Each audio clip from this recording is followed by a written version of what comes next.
Milton সমাদ্দারের আশ্রমে থাকা শিশু ও বৃদ্ধদের দায়িত্ব নিয়েছে আলহাজ শামসুল হক ফাউন্ডেশন, জানিয়েছেন ডিএমপির ডিবি প্রধান হারুনুর রশিদ।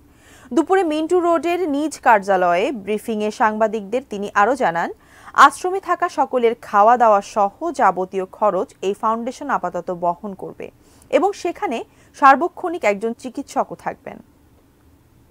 যে সকল অনাথ বাচ্চা শিশুরা রয়েছে, বৃদ্ধরা রয়েছে ওল্ড অ্যান্ড চাইল্ড কেয়ারে আশ্রমে, আমরা মনে করি তাদের যেন খাওয়া দাওয়া থাকা ডাক্তারি সেবার কোনো সমস্যা না হয়, সে কারণে আমি মনে করি আলহাজ ফাউন্ডেশনের কর্ণধার ইনি একজন আসল মানবতার ফিরিওয়ালা, তিনি এগিয়ে আসছেন এবং উনি বলেছেন আমাদেরকে যতদিন লাগে ততদিন উনি খাওয়াবেন এবং তাদের চিকিৎসার সার্বিক ব্যবস্থা উনি করবেন।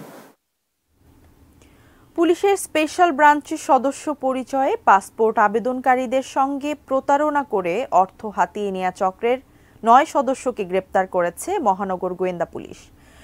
সোমবার রাজধানীর মিন্টু রোডের নিজ কার্যালয়ে ডিএমপির ডিবি প্রধান জানান, এই চক্রটির মূল হোতা বেলালের নেতৃত্বেই হতো প্রতারণা। প্রথমে পাসপোর্ট অফিসের পিয়ন ও আনসার সদস্যদের সহায়তায় সংগ্রহ করা হতো আবেদনকারীর তথ্য। এরপর পুলিশের পরিচয়ে টাকা হাতিয়ে নিত তারা। চক্রের সঙ্গে কাজ করা পাসপোর্ট অফিসের কয়েকজনের তথ্য গোয়েন্দারা পেয়েছেন বলেও জানান হারুনুর রশিদ।